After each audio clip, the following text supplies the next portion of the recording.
Bien. Bonjour tout le monde. Vous m'entendez? C'est bon, vous m'entendez? Très bien. Euh, bonjour à toutes et à tous. Merci d'être venus. Euh, c'est euh, c'est un plaisir d'être parmi vous pour une session spéciale ITFC, partenaire de TABC. Donc, j'ai l'honneur et le plaisir d'accueillir avec nous trois panélistes de haut niveau. Monsieur, à ma droite, Monsieur Ayman Qassem, qui est chef division au sein de l'ITFC. Monsieur Henri Kabea Badia Nyama, voilà, conseiller du chef de l'État de la République démocratique du Congo. Et Monsieur Shawqi Chabeli, qui est conseiller de service public, directeur de la coopération avec l'Afrique au ministère du Commerce et du Développement des Exportations de la Tunisie. Bien entendu, cette session sera dédiée au programme Arab Africa Trade Bridge, qui est piloté par le partenaire ITFC. Bien entendu, ce que j'ai compris, c'est un programme qui, en fait, essaie de mettre des ponts entre l'Afrique et les pays arabes. Et il serait opportun, en fait, de discuter de ce programme, des enjeux de ce programme, des objectifs, peut-être des contraintes, mais également de traiter par la même occasion la question de la zone de libre-échange continentale, la ZLECAf, qui est une question très intéressante pour l'Afrique, mais également pour les partenaires de l'Afrique. Donc, sans plus tarder, je vais passer la parole à Monsieur Ayman Qassem, que je rappelle est le chef de division au sein du département Business Development, responsable de l'unité de développement commercial à l'ITFC. Il s'occupe de design, de la gestion et de l'implémentation de tous les programmes de développement commercial et toutes les initiatives au sein de cette institution. Monsieur Ayman Qassem, il a aussi contribué à la mise en œuvre de la stratégie de l'ITFC, dont l'objectif étant de reconfigurer son business model afin d'offrir des solutions commerciales intégrées aux pays membres. Avant de rejoindre l'ITFC en 2015, M. Qassem a occupé la position d'un directeur général d'une société de promotion immobilière au Maroc. Avant cela, il a travaillé au Centre islamique pour le développement du commerce pendant 10 ans. M. Qassem,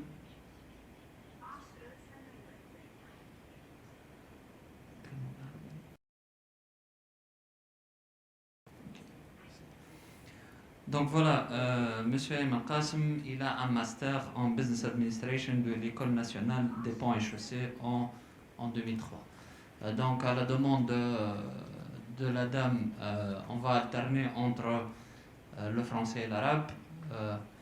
مرحبا بكم الناس كليكا.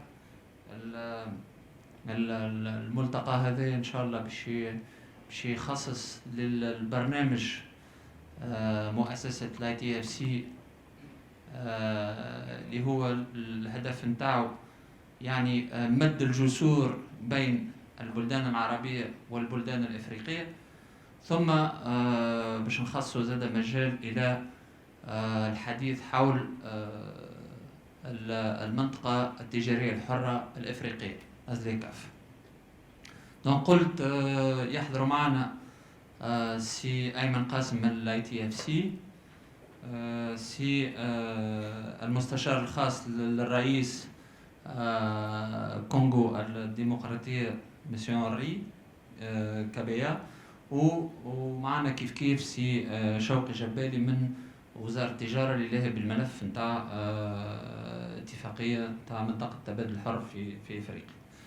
Donc voilà, sans plus tarder, je passe la parole à Si Ayman Qassem pour nous présenter le programme Arab Africa Trade Bridge et les enjeux surtout de ce programme.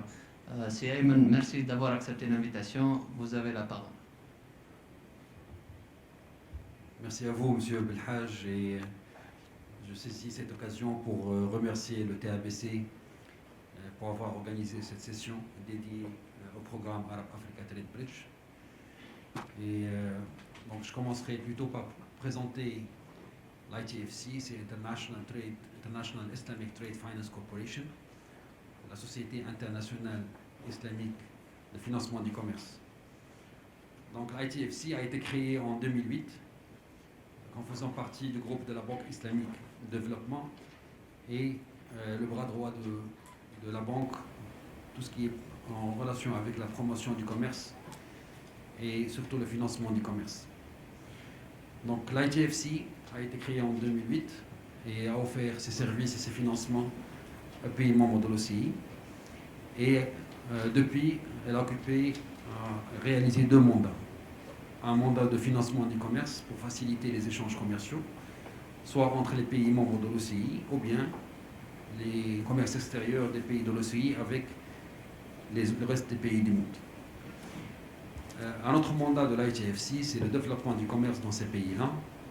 Et cela se fait à travers différents programmes, soit les solutions de commerce intégré qui consistent à offrir des solutions financières avec des solutions d'assistance technique liées au commerce, ou bien à travers ce qu'on appelle flagship programs, et ce sont des programmes qui ont des partenaires multipartenaires et multibénéficiaires, comme le programme Arab Africa Trade Bridge. Donc le programme Arab Africa Trade Bridge a été lancé en 2017 avec des partenaires de l'ITFC tels que la BADEA, la Banque africaine de développement économique en Afrique, ou aussi le fonds de l'OPEC, OPEC Fund, et aussi la Flexim Bank, la banque d'import et d'export africaine, ainsi que quelques pays membres.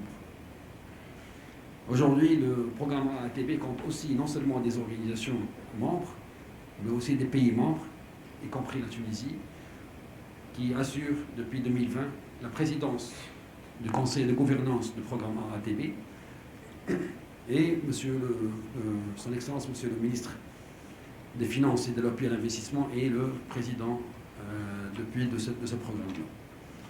Parmi d'autres pays qui sont membres du programme, on compte le Maroc et l'Égypte, mais aussi on a le Bénin, le Togo, on a le Cameroun, et en cours d'accession on a aussi le Sénégal et le Gambie. Et bien sûr avec d'autres pays arabes en cours, on parle notamment d'Arabie Saoudite, Bahreïn et la Jordanie. L'objectif de ce programme, bien sûr, est d'accroître et de promouvoir les relations arabo-africaines pour plusieurs raisons. Il y a des raisons historiques, parce que la région arabe entourant l'Afrique a toujours été le partenaire des pays africains. Il y a des liens historiques aussi qui datent depuis vraiment des siècles et des siècles entre les 2 régions. Il y a même des liens culturels et qui fait que ces 2 régions-là sont vraiment la continuité l'un de l'autre et sont plus aptes à vivre une intégration à plusieurs domaines. Les piliers de l'ATB, on parle de 4 piliers. Il y a le pilier du commerce, de la promotion du commerce et le financement du commerce. Il y a aussi un pilier sur les infrastructures, où quelques partenaires membres du programme financent des projets d'infrastructure entre les 2 régions. Aussi, on a un pilier qui concerne l'assurance du crédit à l'export. Et enfin, on a un pilier concernant l'investissement où on essaie de promouvoir les échanges, les flux des investissements entre les 2 régions. Depuis 2017, le programme a organisé plusieurs événements, surtout de mise en relation commerciale avec des B2B sectoriels. Et on a focalisé sur 2 secteurs principalement jusqu'à aujourd'hui. C'est le secteur des produits pharmaceutiques et aussi le secteur de l'industrie agroalimentaire. Ces 2 secteurs, on s'est concentré sur 2 secteurs auparavant suite à une étude qu'on a commandée, qu'on a réalisée en collaboration avec le Centre de commerce international et qui a montré un potentiel énorme, un potentiel qui n'est pas exploité d'échanges et de partenariat entre les 2 régions. Et c'est sur cette base-là qu'on a lancé ce programme, parce que même les partenaires du programme, les différentes institutions ont constaté que le flux des échanges ne reflète pas vraiment le potentiel qui existe, et surtout en termes capacités des deux régions. L'esprit, bien sûr, du programme, c'est l'esprit de partenariat. Et ça s'inscrit aussi dans l'esprit de la coopération sud-sud. Et on a vu qu'avec le problème qu'on a vu qu'au niveau du commerce international et des limites, il faut dire, des accords multilatéraux, on tend aujourd'hui à donner plus d'avantages à des programmes de collaboration régionaux, et le programme AATB en fait un. Le programme AATB aujourd'hui est le seul programme et la seule plateforme dédiée à cette collaboration arabo-africaine au niveau commercial et au niveau des investissements. Et aujourd'hui, avec le lancement et la mise en marche de la zone de libre-échange africaine, ce programme est plus que jamais, on dit en anglais, relevant.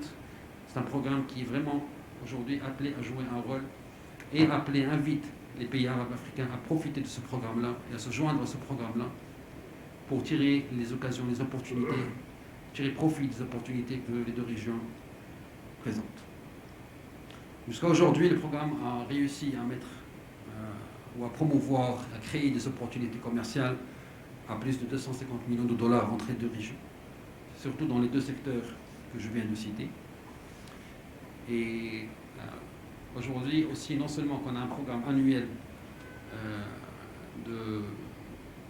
d'assistance technique et d'assistance aux hommes d'affaires et à des programmes, mais on a aussi des programmes dédiés aux pays membres.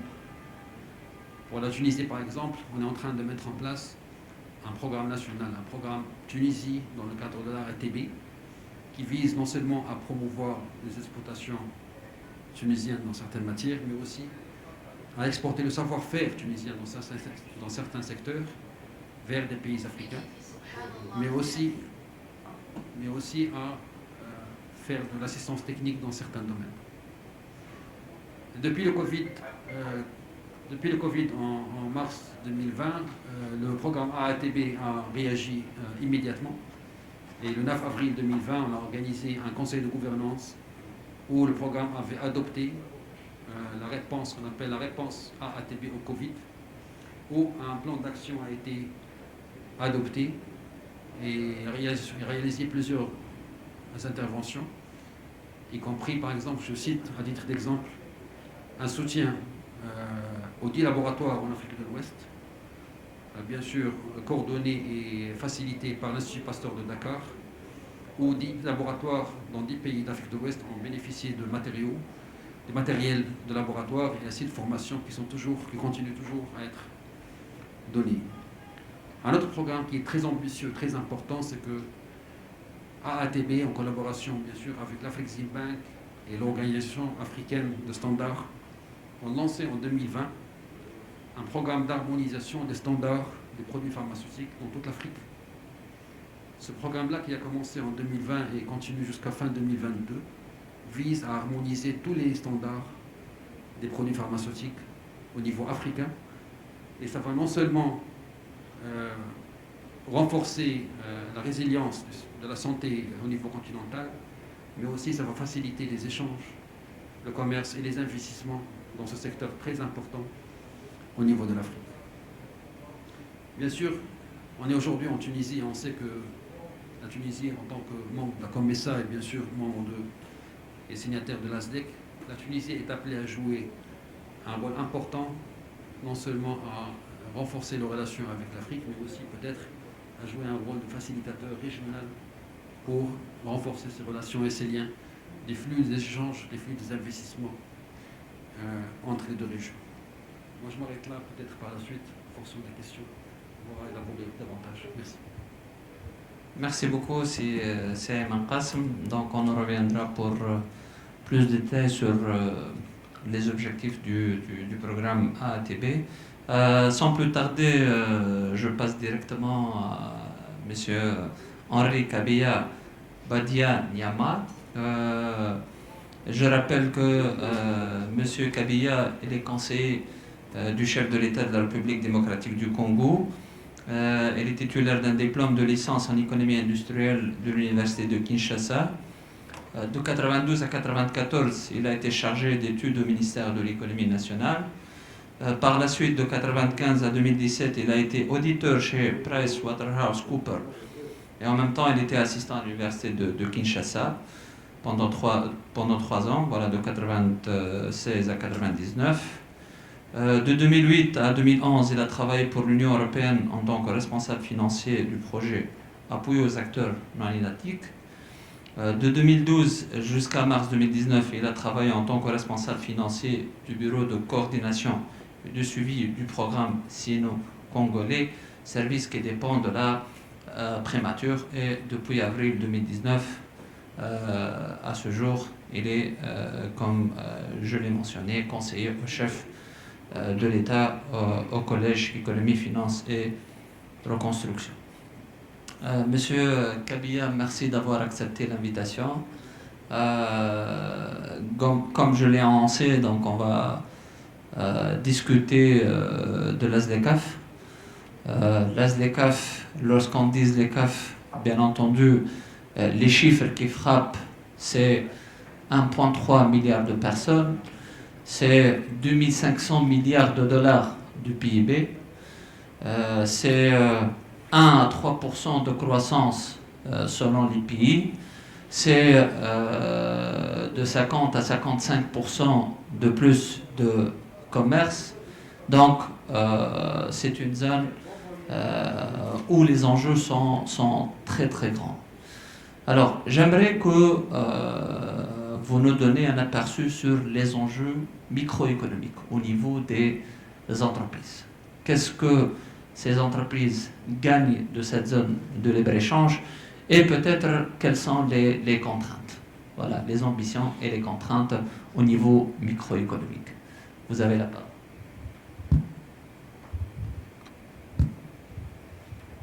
Merci beaucoup pour m'avoir donné la parole et m'avoir permis de participer à ce panel. Alors,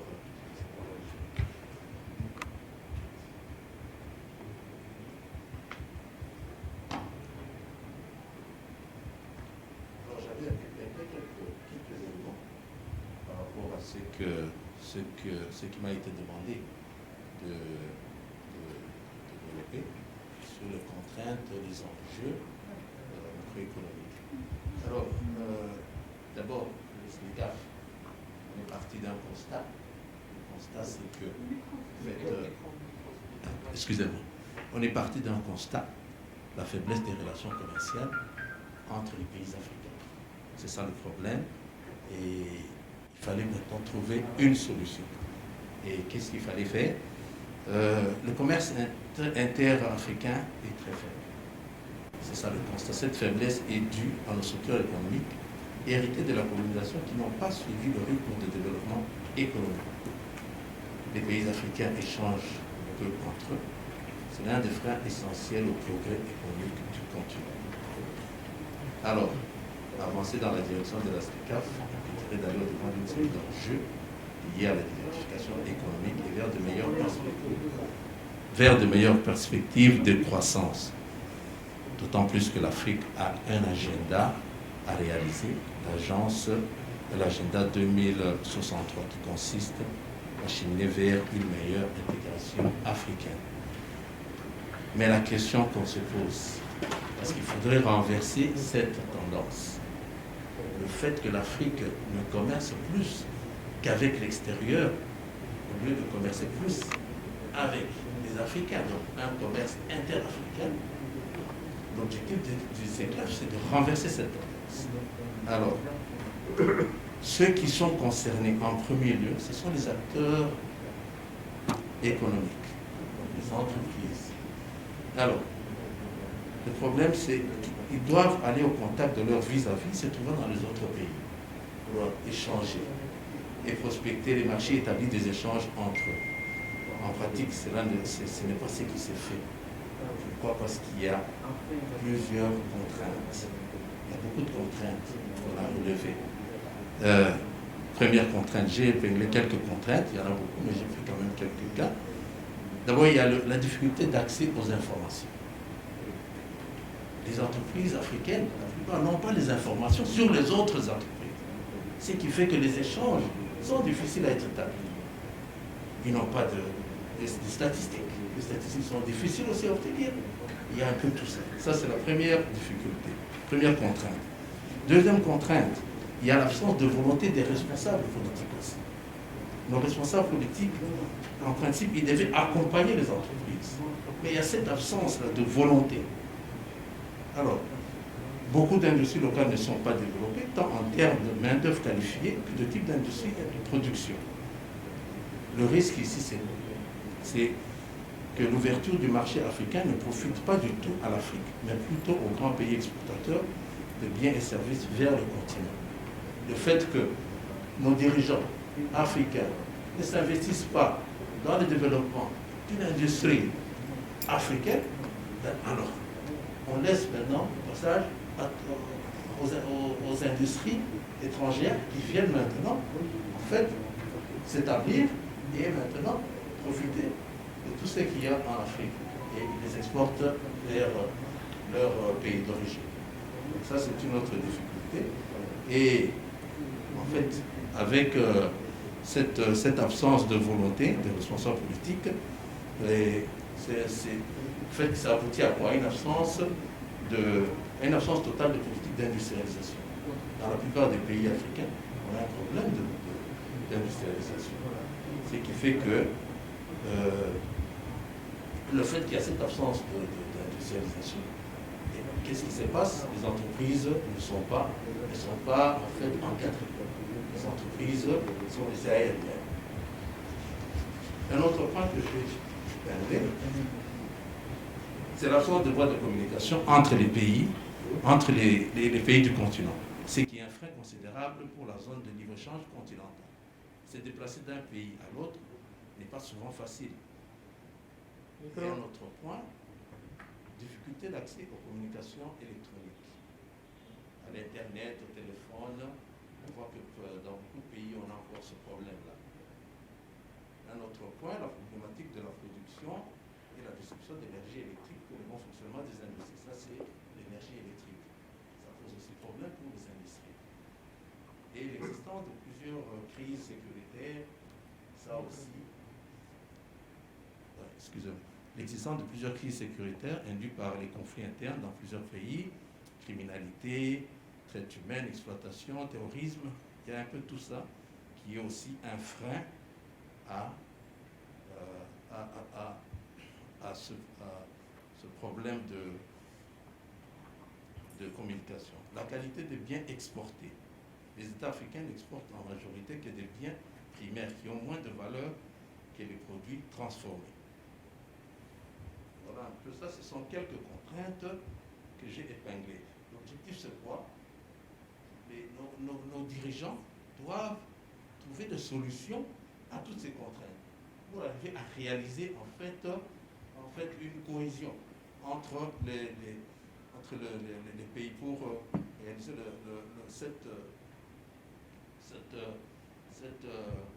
cette zone de libre-échange. Il faut arriver à relever toutes ces contraintes, à donner solution à toutes ces contraintes, et à partir de là, on peut réaliser cette zone de libre-échange. Une réalité à prendre en compte est celui de... Ça, c'est un autre point que je relève ici. Une réalité à prendre en compte est celui des étrangers qui dominent encore les économies de beaucoup de pays africains.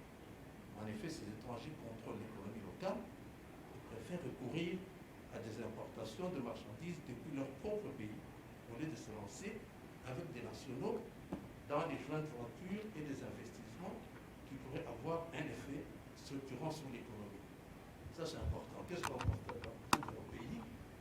Il y a des étrangers qui occupent pratiquement les commerces, toute l'économie, et les nationaux, les nationaux ne commercent pas, n'ont pas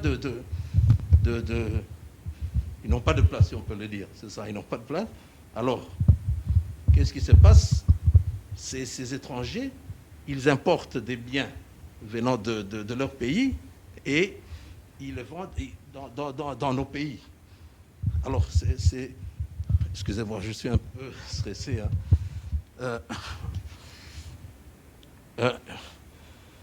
Ils importent ces biens En effet, ces étrangers contrôlent l'économie locale et préfèrent recourir à des importations de marchandises depuis leur propre pays, au lieu de se lancer avec des nationaux dans des joint ventures et des investissements qui pourraient avoir un effet structurant pour l'économie nationale.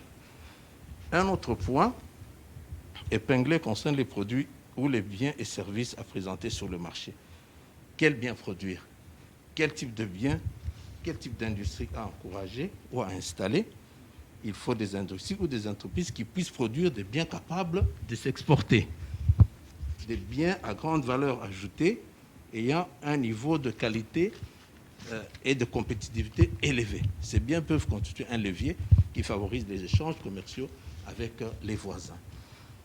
Alors, ça c'est un peu les contraintes, mais côté avantage, avec les ECLAF, qu'est-ce qu'on peut avoir comme avantage? Il y a l'intégration verticale. Ça peut, avec cette zone de libre-échange, ça peut pousser les entreprises à créer en fait des intégrations verticales et des intégrations même horizontales. Et au finish, ça fait une synergie et des économies d'échelle. Donc ça, c'est quand même un point que j'ai retenu. Globalement, c'est un peu ça. Pour le moment, c'est que j'ai pu ressortir de ce que vous avez demandé.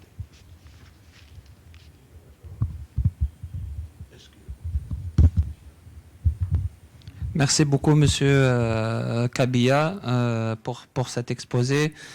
Sans plus tarder, je passe directement la parole à notre troisième panéliste, Monsieur Chawki Jebeli, qui est conseiller des services publics, directeur de la coopération avec l'Afrique au ministère du Commerce et du Développement des exportations de la Tunisie. Il est négociateur ZLECAf.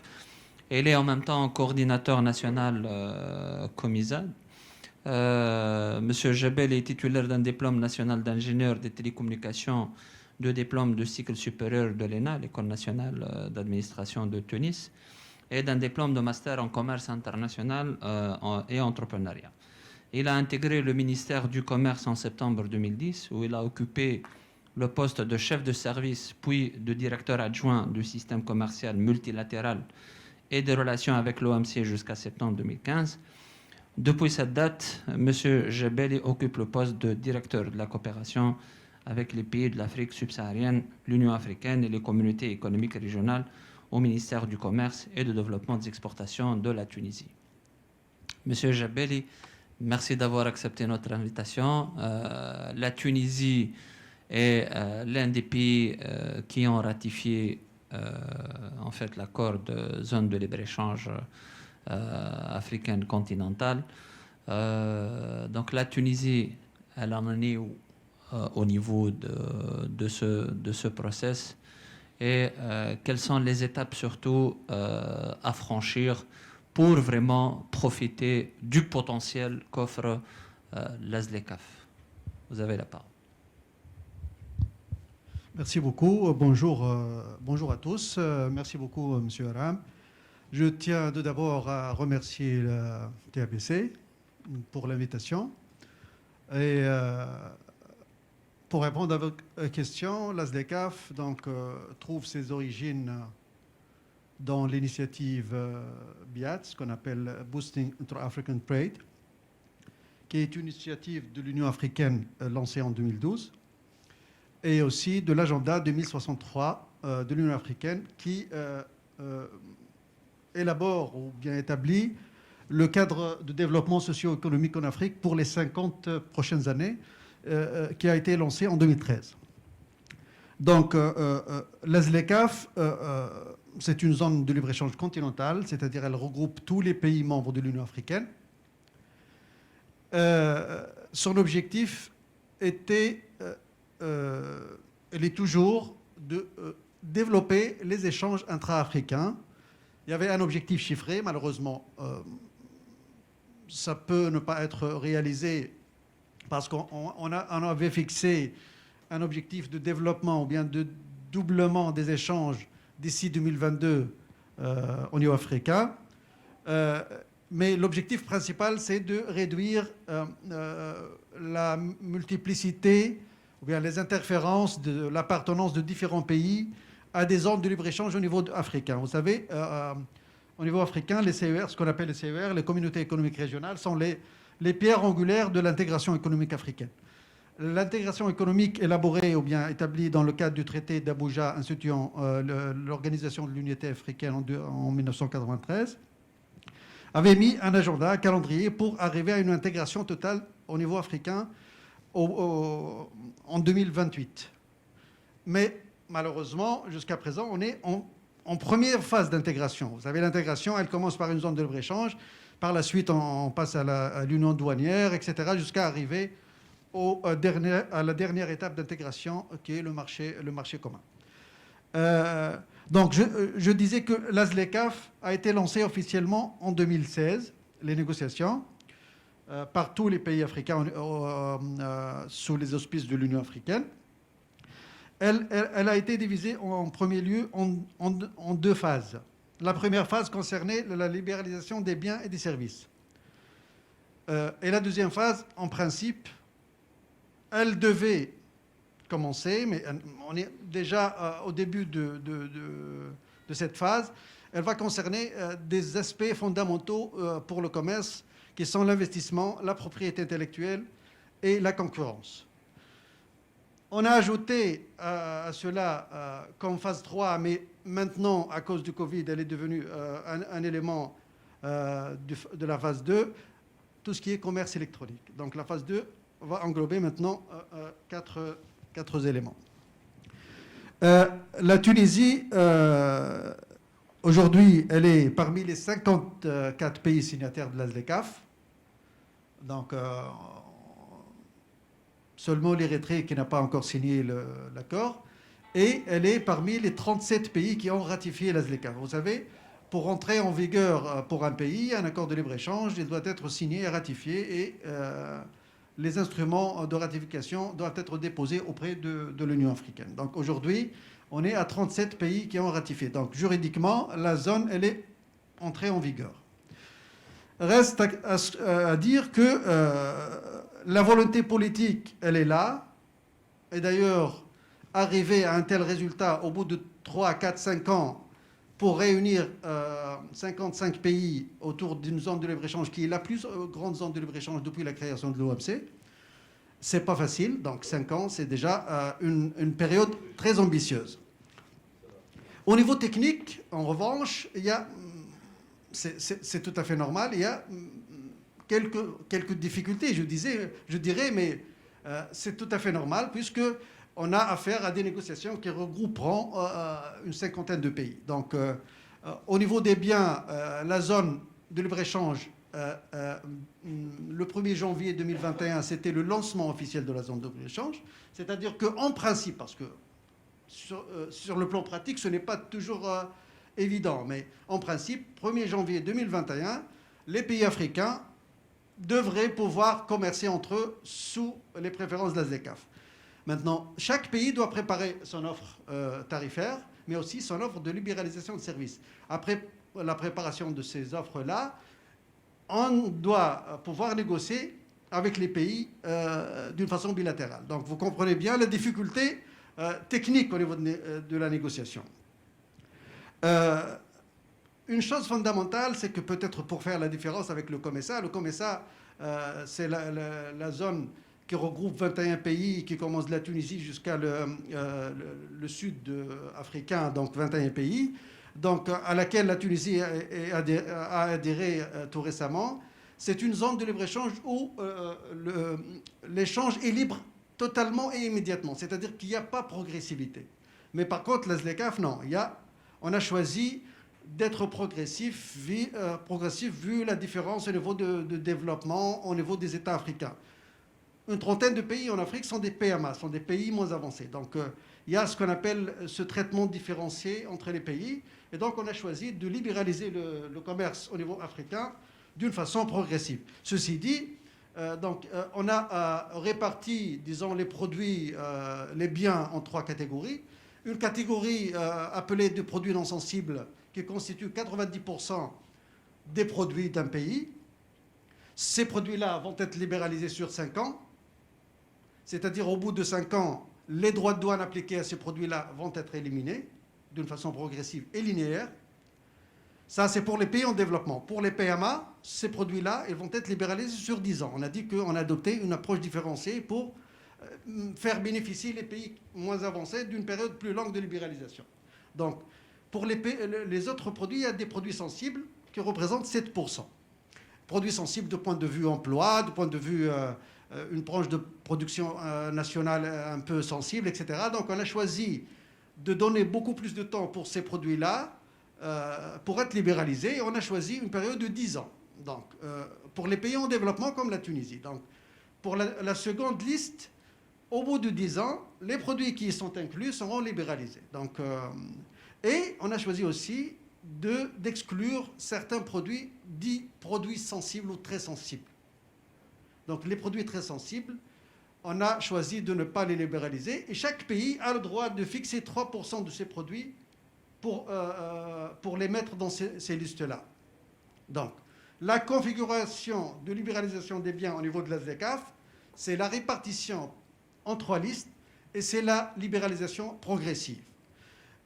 Maintenant, tous les pays africains, la majorité d'entre eux, on est en phase de préparation de ces offres-là. Donc, chaque pays doit préparer son offre pour par la suite le négocier compte tenu de l'intérêt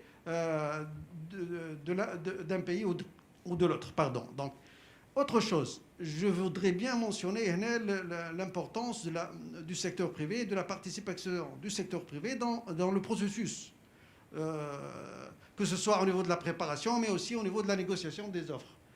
Mais aussi, je voudrais signaler l'importance des partenaires. Et aussi aujourd'hui, je salue la présence de l'ITFC et du programme AATB parmi nous, parmi les initiatives qui vont supporter la mise en œuvre de la ZLECAf. On a aussi d'autres partenaires de partout, donc tout le monde est intéressé par l'appui de la ZLECAf.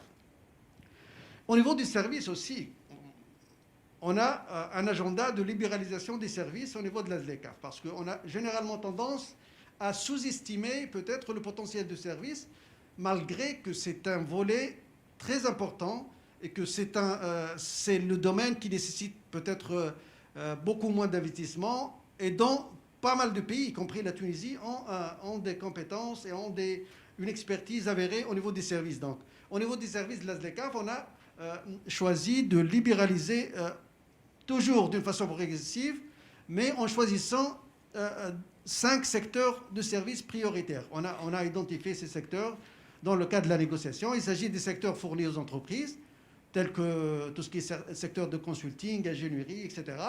Le secteur financier, y compris le financement, tout ce qui est services bancaires ou bien services d'assurance, le secteur de transport, le secteur du tourisme et le secteur d'éthique. Donc voilà, donc, au niveau de ces secteurs-là, chaque pays, comme le cas des biens, on va libéraliser ces secteurs-là d'une façon progressive.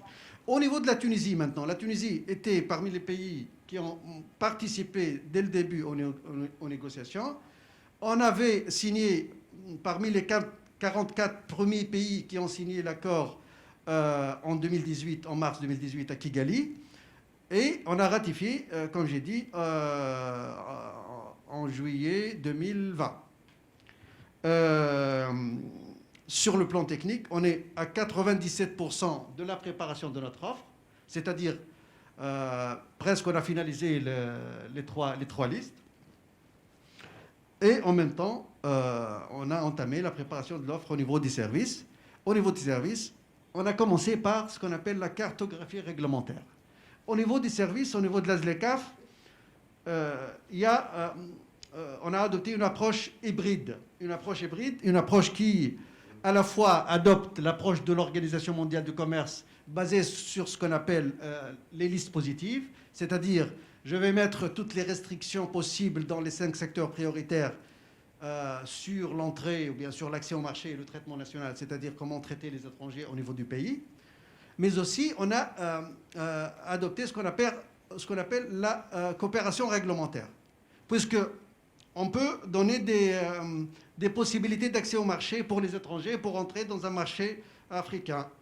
Mais si on garde la réglementation complexe et difficile, on peut plus ou moins anéantir les effets positifs de cette libéralisation. Donc, on a commencé à recenser toute la réglementation appliquée sur tous les secteurs du service, en prévision d'un audit réglementaire qui va être effectué au niveau de l'Union africaine pour, en quelque sorte, sortir avec des guidelines, ou bien des lignes directrices sur comment traiter les nouvelles réglementations régissant les services, ou bien comment traiter la réglementation existante. Donc c'est une approche double pour garantir le maximum de réussite de la libéralisation des services au niveau africain. Juste avant de finir, je rappelle qu'au niveau de la Tunisie, on a plusieurs partenaires avec lesquels on travaille sur la ZLECAf et on a essayé d'adopter une politique de communication assez plus ou moins agressive parce que tout le monde ne connaît pas la ZLECAf peut-être. Il y a essentiellement les opérateurs. Donc on a établi ou bien on a développé un site web dédié aux accords commerciaux africains avec l'Afrique, appelé africatradeagreements.tn. C'est un site web qui est dédié complètement aux accords commerciaux signés par la Tunisie avec l'Afrique, régionale, bilatérale, etc. Et l'objectif étant de concentrer toute l'information sur les accords commerciaux dans un seul portail, parce que ce n'était pas évident avant, de trouver une information fiable, complète, centralisée sur les accords commerciaux de la Tunisie. Voilà, donc c'est ça à peu près une réponse à votre question, Monsieur Aram, mais si vous permettez, tout à l'heure, je pourrais bien évidemment interagir par rapport à certains aspects plus ou moins horizontaux sur la ZLECAf et autres. Merci. Merci, c'est Chokri Jebeli pour cet excellent exposé. Je vais passer la parole à la salle s'il y a des questions, avant que moi-même je pose quelques questions pour nos chers panélistes. Vous avez la parole. Allez-y.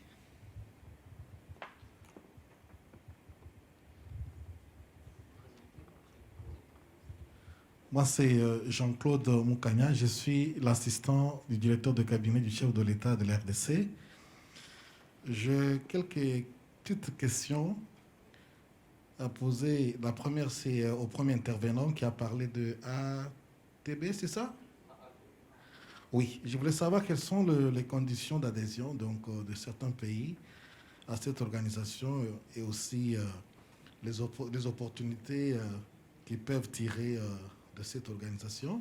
Jusque-là, vous avez cité quelques pays au niveau africain. Je ne sais pas si les autres pays peuvent aussi avoir accès aux différents services et aux avantages offerts par cette organisation. La deuxième question, c'est avec l'intervenant de tout à l'heure. Vous avez parlé de la libéralisation des services. Et là, je cible les secteurs financiers qui m'intéressent, notamment les assurances. Je sais que chaque pays a ses spécificités. Il y a des codes des assurances par pays.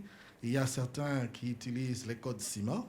Alors, j'étais en train de me dire comment est-ce que la ZLECAf va s'y prendre par rapport à la fixation des tarifs, étant donné que ces pays ont leur loi particulière en ce qui concerne la réglementation du secteur des assurances. Est-ce que ZLECAf devra penser à l'adoption d'un code unique pour régir le secteur des assurances ou chaque pays va garder sa législation spécifique? Et quels seraient peut-être les avantages comparatifs qu'on pourrait tirer de l'adoption d'une loi qui va réglementer les secteurs des assurances? Voilà les quelques questions que j'avais par rapport à la libéralisation des services. Merci.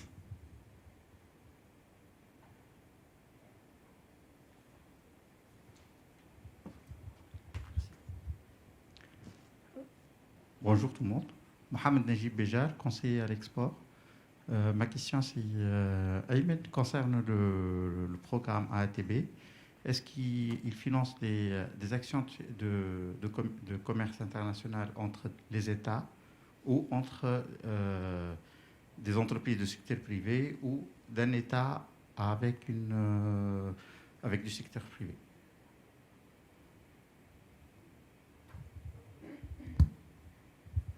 Bonjour, Walid Ben Amr, donc gérant d'un groupe Abou Walid. On est dans l'industrie des huiles d'olive et dérivés, le tourisme aussi. Donc je vais profiter de la présence de M. Jaber et M. Henry parce que ça fait une année que je m'intéresse à l'RDC. Et malheureusement, avec la pandémie, donc, j'ai renoncé à plusieurs voyages pour voir la République démocratique du Congo. Donc, pour être concret, est-ce qu'on peut savoir quel avantage la République démocratique du Congo donne aux opérateurs économiques tunisiens comme exportateurs? Merci.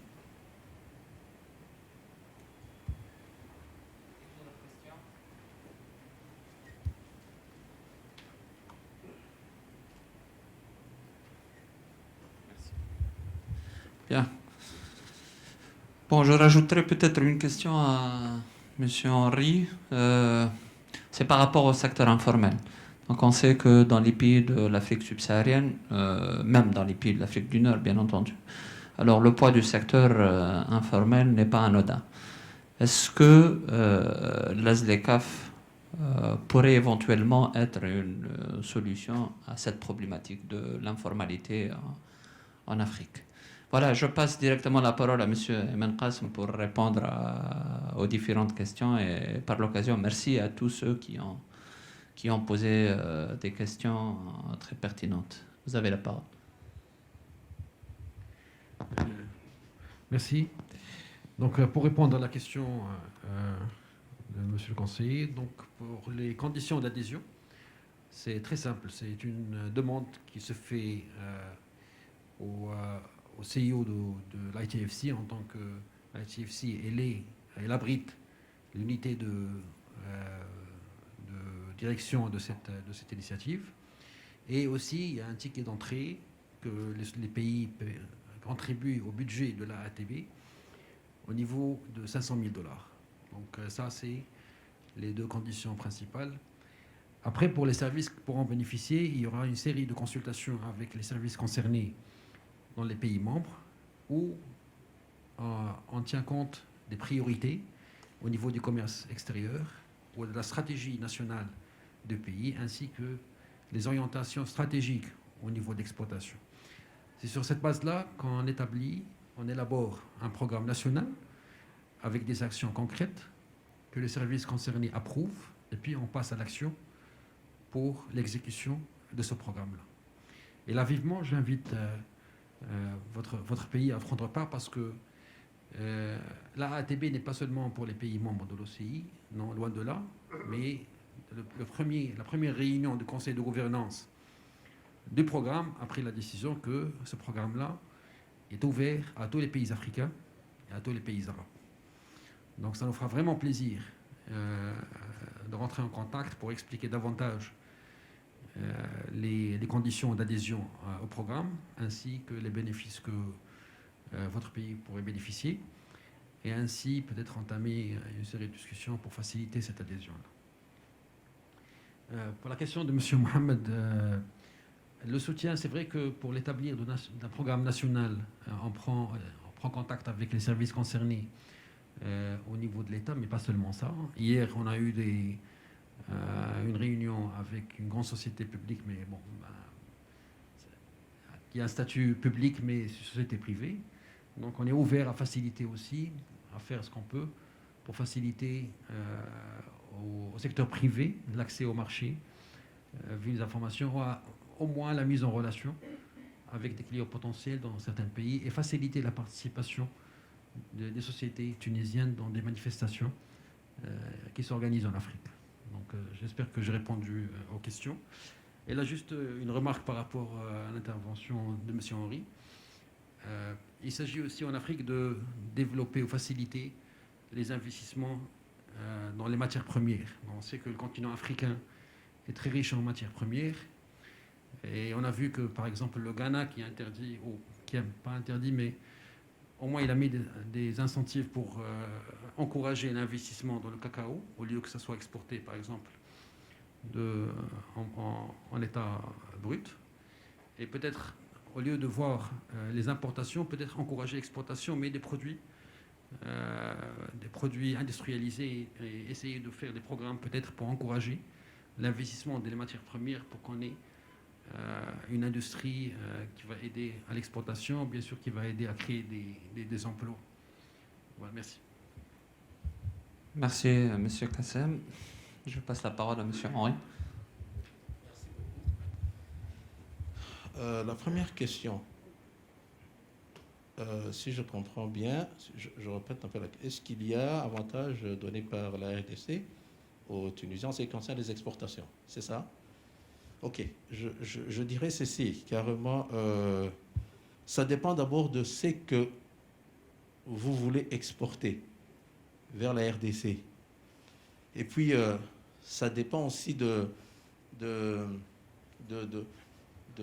disons, du programme, du projet, parce qu'il y a ce qui intéresse l'État congolais. Ok, si vous venez avec un projet, un marché qui intéresse directement l'État congolais, ok, là, l'État peut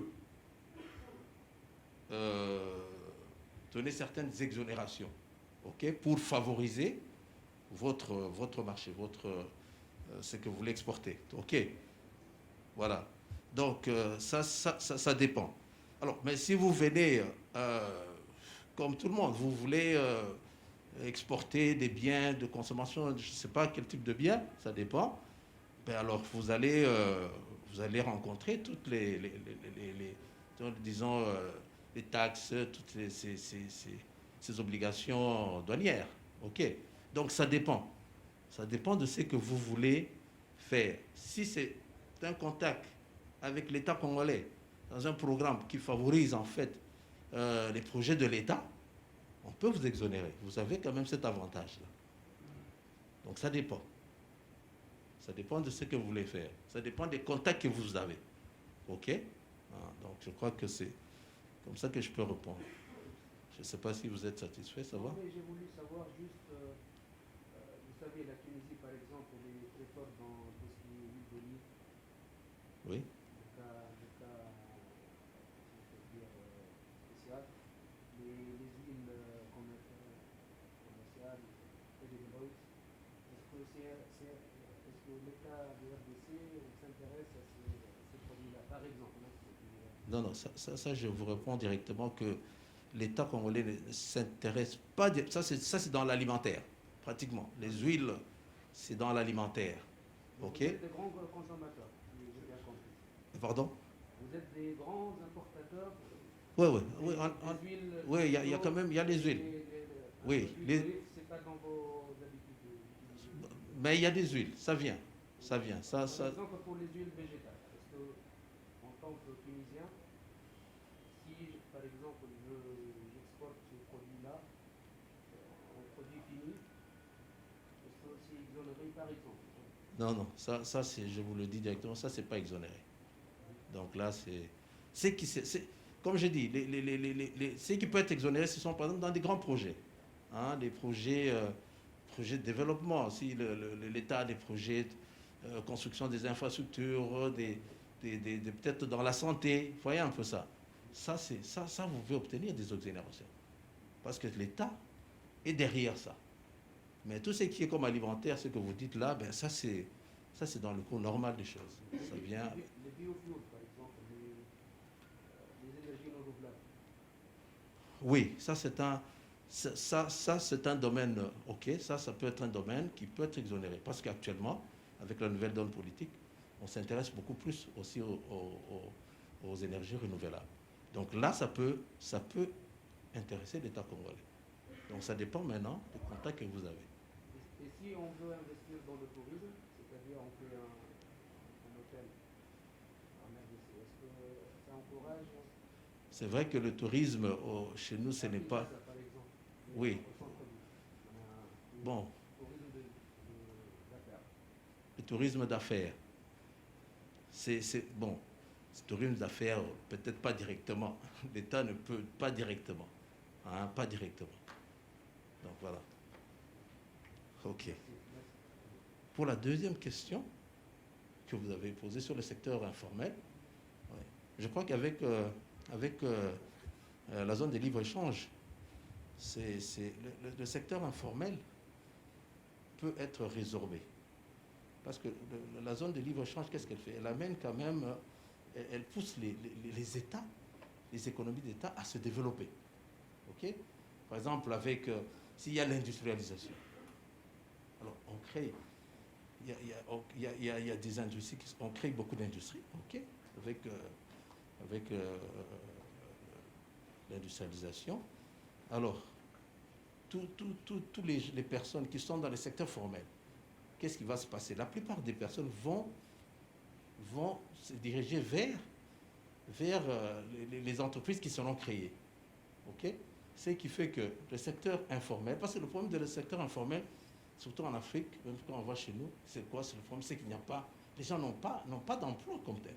Alors ils font ce qu'ils peuvent faire dans l'informel. Mais si, avec la zone de libre-échange, ça pousse les pays à construire beaucoup d'entreprises, des industries, ainsi de suite, il va se passer, les gens vont quitter le secteur informel vers le secteur formel. Ce qui fait que le secteur informel va se résorber. Évidemment, c'est un processus. Ce n'est pas quelque chose qui s'est fait du coup, mais c'est un processus. Donc, ça peut pousser le secteur informel à disparaître dans le temps, bien sûr, dans le temps. Mais ce n'est pas quelque chose qui est immédiat. Mais pour cela, il faudrait évidemment que les dirigeants, en fait, puissent appliquer des politiques de développement, des politiques d'industrialisation, pour changer, en fait, la donne, la mentalité. Ça, c'est important. Donc, je crois que le secteur informel, à travers les éclats, peut disparaître. Mais c'est dans le temps. Ce n'est pas quelque chose qui s'est fait immédiatement comme ça et tout ça. Parce qu'il y a des gens qui sont habitués à rester dans l'informel. Ils vivent de l'informel. Ce n'est pas que du coup, ils peuvent changer et aller dans le formel. Et qu'est-ce que le formel va leur présenter? Quels sont les avantages? Parce qu'ils vont aussi regarder quels sont les avantages que je peux obtenir dans ce secteur. Qu'est-ce que je peux avoir par rapport à ce que je n'ai pas dans l'informel? Donc, il y a quand même beaucoup de choses qui interviennent pour... mais avec la zone de libre-échange, c'est vrai que ça va apporter quelque chose de nouveau. Ça va apporter un plus et qui pourrait faire que au niveau de l'économie informelle va disparaître et pour aller vers l'économie formelle. Je crois que c'est ce que je peux dire. Merci beaucoup, M. Henry, pour ces clarifications. J'ajouterai peut-être une chose. C'est vrai que la ZLECAf va créer peut-être une dynamique, et cette dynamique va créer des emplois et donc va peut-être corriger ou améliorer un tout petit peu la situation, surtout au niveau de l'informalité. Mais je pense qu'il y a un autre mécanisme qui est la question des tarifs. Le secteur informel se développe parce que les tarifs ou bien les barrières tarifaires sont très élevées. Et le fait de créer cette zone, ça va automatiquement baisser les tarifs et peut-être c'est un mécanisme qui permettra de formaliser l'informel. Donc, à côté de ce que vous venez de dire, je pense que le mécanisme de tarification est un mécanisme important qui pourra résoudre la question de l'informalité dans l'Afrique, en l'occurrence l'Afrique subsaharienne. Donc, merci encore une fois. Je passe la parole à M. Chawki Jebeli pour répondre aux différentes questions qui ont été adressées. Merci beaucoup. Je ne sais pas l'un des participants qui a posé la question sur la RDC et les sorties, mais tout de même, je vais essayer de répondre. Je commencerai peut-être de la question de monsieur de la RDC sur le secteur financier, sur la libéralisation du service du secteur financier, d'assurance essentiellement. Je voudrais dire tout d'abord que libéralisation des services ne veut pas dire déréglementation.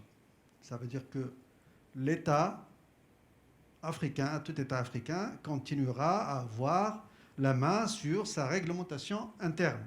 Ça, c'est une activité souveraine de tous les États. Mais ce qui est l'objectif de la libéralisation, c'est de s'assurer que cette réglementation ne soit pas un obstacle non légitime au commerce. Parce que, après tout, la réglementation, ça sert pour garantir la légitimité des objectifs de politique économique générale d'un pays. Donc, le premier point, c'est que libéraliser ne veut pas dire déréglementer.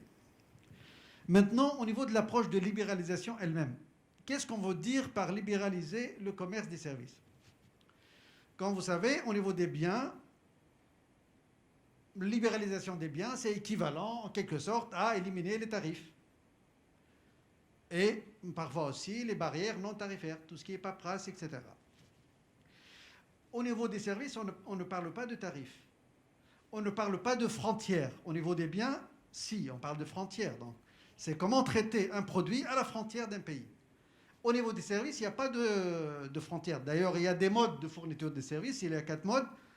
Et on peut même fournir un service à distance. Donc, des services à distance via Internet, etc. Donc, au niveau des services, il n'y a pas de tarification. Maintenant, comment, par exemple, la RDC veut libéraliser son service d'assurance?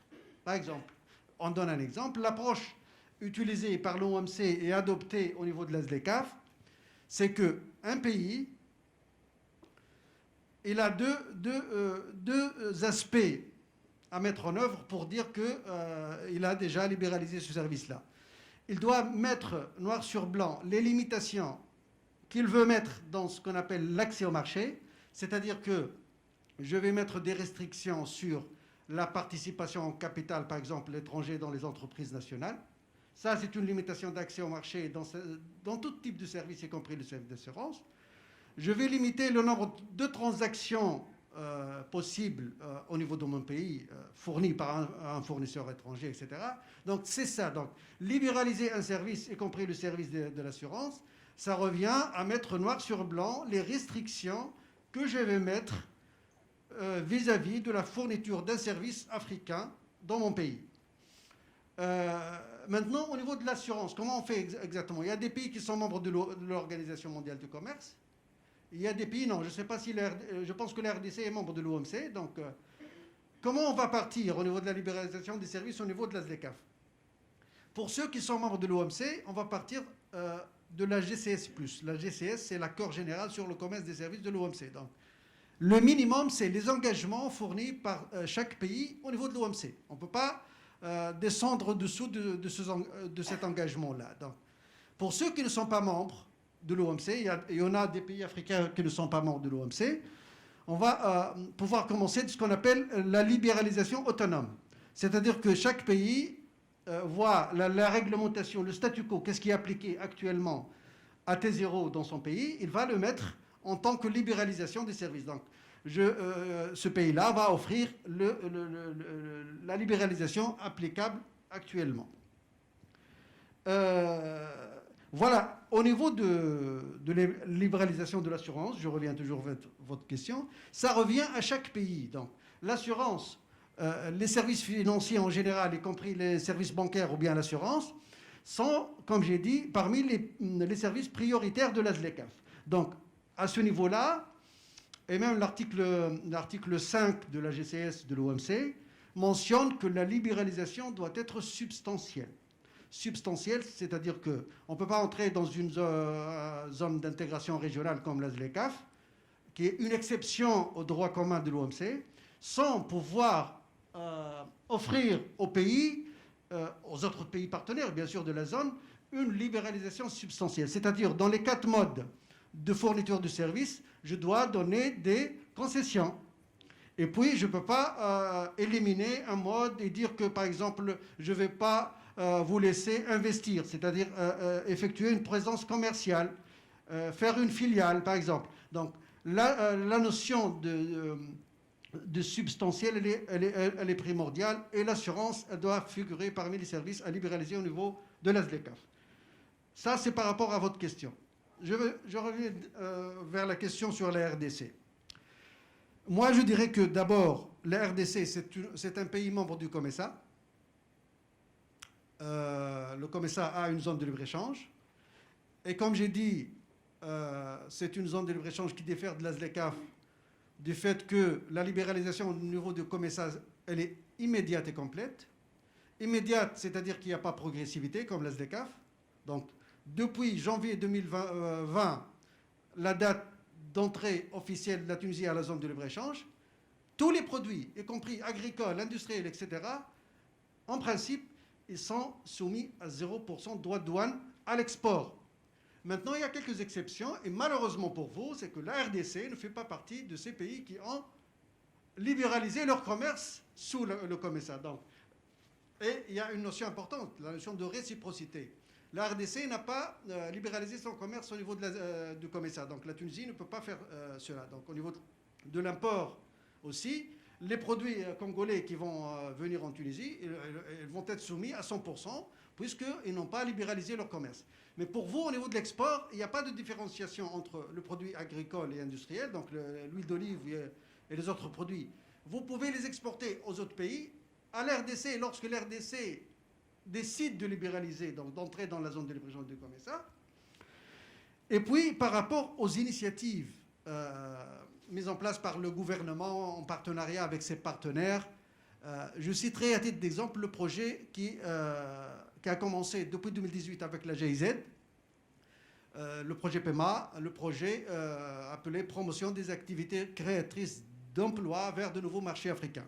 Ça, c'est un projet qui est destiné à supporter, à aider les entreprises à s'exporter vers les pays africains, y compris la RDC. Pourquoi? Parce que la RDC, on a une représentation commerciale implantée là, à côté de notre ambassade. Donc, parmi les 5 représentations commerciales en Afrique subsaharienne, on a une qui est à la RDC et qui fait un grand travail, une représentation du CEPEX. Donc, je vous invite à rejoindre ce projet-là, à s'informer auprès du CEPEX par rapport à ce projet.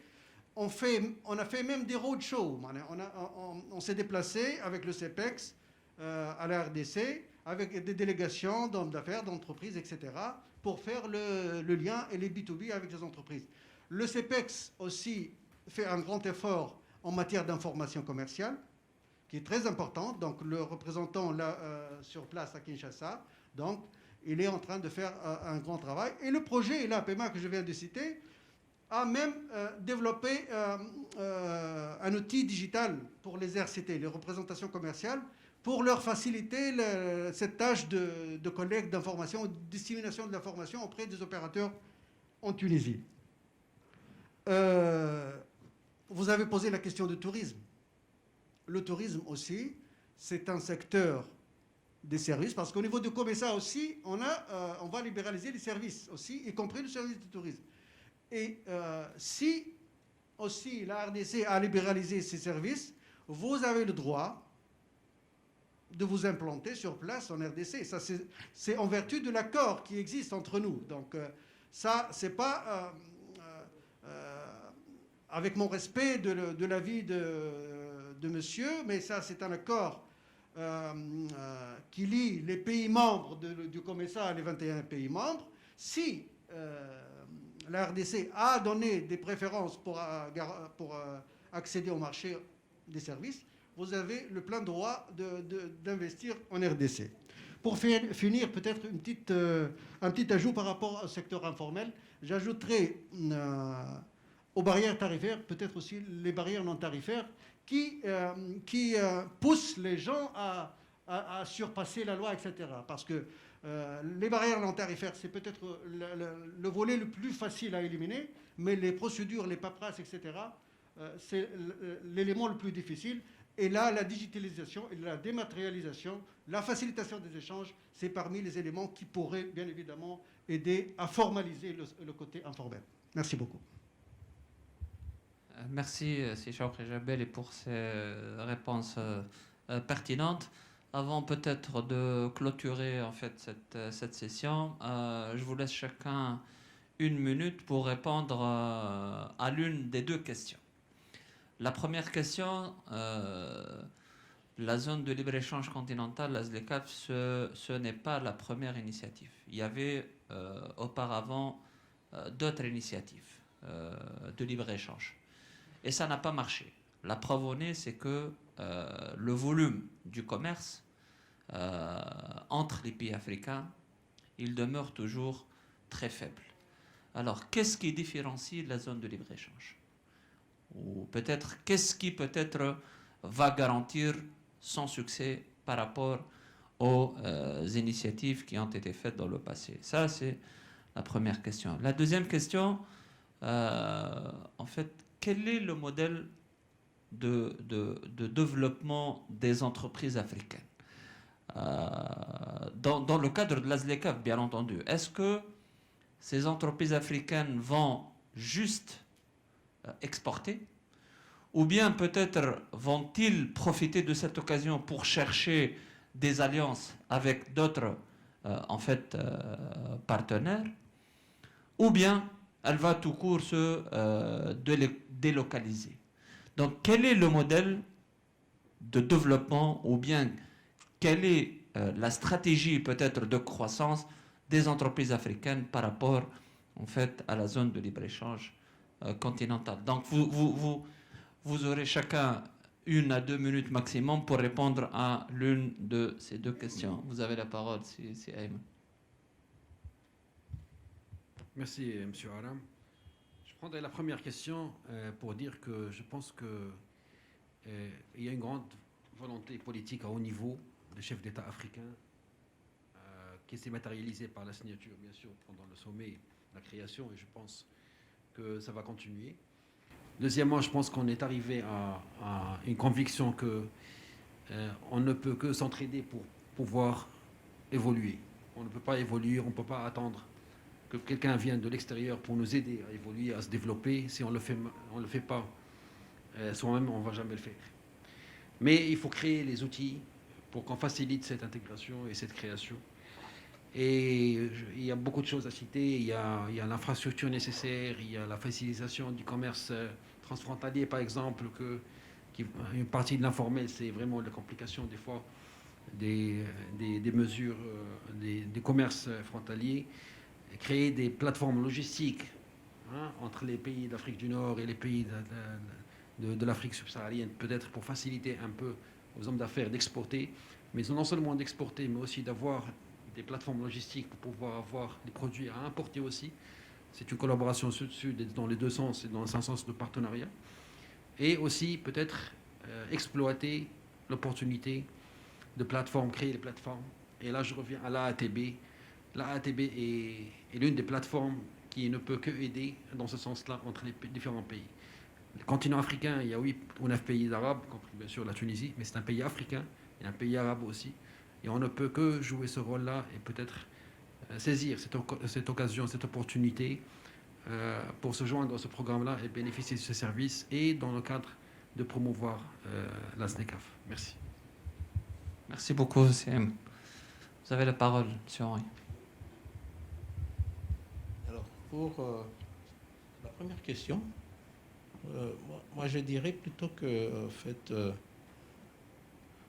parce que vous avez demandé le passé et par rapport à ce qui se passe maintenant.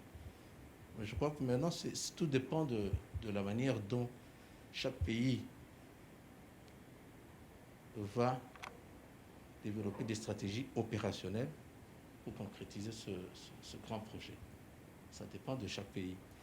C'est vrai qu'il existe des disparités entre les différents pays, mais il y a des pays qui ont des avantages par rapport aux autres, mais cela peut conduire, en fait, ces disparités-là, ces différences, ça peut conduire les autres pays à se rattraper leur état et à se rassembler, en fait, et devenir beaucoup plus forts par rapport à ce qui se passait dans le... Parce que avec cette approche, c'est en fait mettre les Africains ensemble, mettre l'économie africaine, en fait, faire un tout. C'est en fait ça. Alors, c'est ce que je peux dire pour la première question. Pour la deuxième, pour le modèle, Je crois que j'avais parlé dans mon introduction sur l'intégration verticale et peut-être même horizontale. Avec la zone de libre-échange, ça va pousser les entreprises à réaliser des intégrations verticales. Ce qui fait que ça va aboutir à des regroupements d'entreprises au final. Évidemment, c'est un processus, mais il y aura des regroupements d'entreprises pour réaliser des intégrations verticales et horizontales. Et je crois que c'est à peu près ce modèle qu'on pourra tendre vers un modèle de ce genre-là. Voilà ce que je veux dire. Merci beaucoup. Donc, par rapport à la première question, peut-être, qu'est-ce qui fait la différence de la ZLECAf des autres initiatives? Juste pour rappeler que la Tunisie, depuis 2016, elle a fait le choix de s'orienter vers, disons, les trois coins de l'Afrique. Donc, on a en même temps essayé d'entrer dans le COMESA, chose qui a été réalisée début 2020. En même temps, on avait rapproché la CEDEAO et la CEAC. CEDEAO, Communauté des États de l'Afrique de l'Ouest, et la Communauté des États de l'Afrique centrale. L'objectif étant d'essayer de développer un accord commercial préférentiel avec ces zones. Puisque actuellement, il n'est plus question d'approcher les pays d'une façon bilatérale. Maintenant, c'est le temps du multilatéralisme, du régionalisme. Donc, au niveau de la ZLECAf, par contre, il y a beaucoup de différences par rapport à ces initiatives-là. Même si le COMESA, c'est une réussite pour la Tunisie, puisque au bout de 3 à 4 ans, on est actuellement membre à part entière dans une zone de libre-échange qui fonctionne donc à 100%. Donc on est membre à part entière du COMESA. Donc c'est une réussite pour la Tunisie. Pour la ZLECAf, d'abord, comme a dit M. Qassem, la volonté politique, elle est là. Elle est même... C'est la volonté politique qui attire les experts techniques. Généralement, on n'arrive pas à suivre vraiment le rythme des politiques, mais aussi il y a des mécanismes que la ZLECAf a essayé de mettre en place. Je cite à titre d'exemple l'Observatoire africain du commerce développé par l'ITC, l'International Trade Center, le mécanisme d'élimination des barrières non tarifaires. C'est une plateforme qui a été développée aussi, qui est opérationnelle pour l'élimination des barrières non tarifaires. Et je citerai aussi le PAPS, ce qu'on appelle le système panafricain de paiement de règlement, la question de la réglementation d'échange, les paiements, etc., qui est piloté par l'Afrique-Zimborg. Donc ça, ce sont des mécanismes mis en place pour faciliter, pour mettre en œuvre la ZLECAf. Il y a aussi l'intérêt porté par tous les partenaires, y compris la TFC par exemple. Tout le monde maintenant veut supporter la ZLECAf, ce qui fait que la ZLECAf, c'est un objectif, bon, j'espère que ça sera un objectif positif pour tout le monde pour appuyer la ZLECAf. Et voilà, par rapport à la deuxième question, je dirais simplement que la stratégie d'internationalisation ou bien de développement à l'international des entreprises africaines vont se baser sur la nature globale de l'accord de la ZLECAf. En fait, l'accord, ce n'est pas un accord de commerce, c'est un accord global qui comprend aussi bien le commerce, mais aussi l'investissement, la propriété intellectuelle, la concurrence et le commerce électronique. Donc, si on met en place un cadre juridique global régissant tous ces aspects-là, il va, pour une entreprise africaine, elle va avoir la possibilité de s'implanter, de commercer, de faire l'exportation directe, etc. Tous les modes d'internationalisation seraient désormais possibles par rapport à la globalité de ce projet-là. Merci.